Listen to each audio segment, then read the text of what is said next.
Baspa supremo Mayawati का UP के बाहुबलियों से अलग अलग संबंध रहा है। किसी की प्रतिभा नरम थी तो किसी की प्रति बेहद गर्म। मुख्तार अंसारी मायावती के गुड लिस्ट में थे, जबकि राजा भैया हिट लिस्ट में। यही कारण था कि राजा भैया जहां मायावती के राजकाल में जेल में थे, वहीं मुख्तार आजाद मायावती राजा भैया को कुंडा का गुंडा कहती थी, जबकि मुख्तार को गरीबों का मसीहा। यही नहीं, मुख्तार के मुकदमे को फर्जी बताया करती थी। लेकिन अब मायावती ने यूपी विधानसभा चुनाव के मद्देनजर बसपा की छवि सुधारने का फैसला किया है और यही कारण है कि इस बार मऊ से मुख्तार का पत्ता काट चुका है। तो चलिए मायावती के बाहुबलियों के संबंध में एक नजर डालें।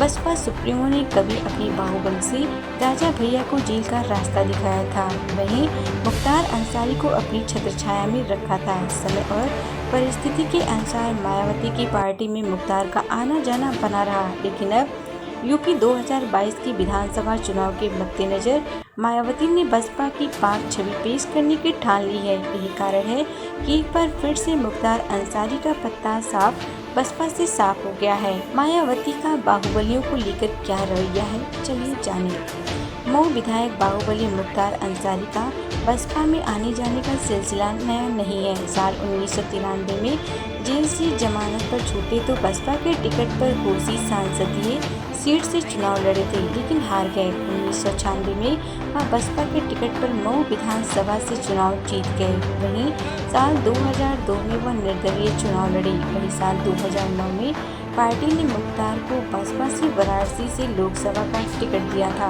साल 2007 में मुख्यमंत्री बनी मायावती ने मुख्तार अंसारी को गरीबों का मसीहा कहा था और ऊपर थोपे गए मुकदमे को षड्यंत्र का हिस्सा बताते हुए फर्जी करार दिया था। लेकिन अचानक से साल 2010 में मायावती ने मुख्तार को पार्टी से बाहर का रास्ता दिखा दिया।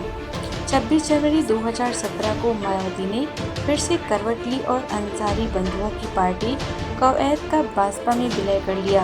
तब मायावती ने मुख्तार की आपराधिक पृष्ठभूमि का बचाव करते हुए कहा था कि उनके परिवार के कई सदस्य देश की सेवा करते आ रहे हैं, सीमा पर बलिदान भी दिया है। मुख्तार के खिलाफ साजिश की गई है। षड्यंत्र के तहत उनके परिवार पर फर्जी मुकदमे दर्ज किए गए हैं। मायावती ने मुख्तार के मुकदमे तो फर्जी बता दिए थे, लेकिन कुंडा के विधायक राजा भैया को जेल भेजने के लिए उन पर कोटा लगा दिया था। राजा भैया मायावती के निशाने पर थे। राजा भैया से मायावती की खुन्नस की वजह साफ थी, क्योंकि वह कल्याण सिंह का तब साथ दिए थे जब मायावती ने बीजेपी की सरकार यूपी में गिराने की पहल की थी। मायावती ने यूपी के बाहुबली मुख्तार पर मेहरबान रही और वहीं राजा भैया की संपत्ति कुर्क कराकर सरकारी खजाने में डलवा दी। यही नहीं, भदरी रियासत की 600 एकड़ तालाब पर भी सरकारी कब्जा कर लिया था। मायावती अब 2022 यूपी विधानसभा चुनाव के मद्देनजर बसपा की छवि बदलने की कोशिश में जुट गई है और यही कारण है कि बसपा प्रमुख मायावती ने अपनी विधानसभा चुनाव में किसी बाहुबली व माफिया आदि को टिकट नहीं देने का फैसला किया है। मायावती ने मऊ से पार्टी विधायक बाहुबली मुख्तार अंसारी का टिकट काटने के साथ ही वहां से भाजपा के प्रदेश अध्यक्ष भीम राजभर को चुनाव लड़ाने की घोषणा भी कर दी। उधर राजा भैया की मोदी से नजदीकियां देखी जा रही हैं। ऐसे में अब यूपी की विधानसभा चुनाव में देखना है कि राजा भैया का भाजपा कितना साथ देती है।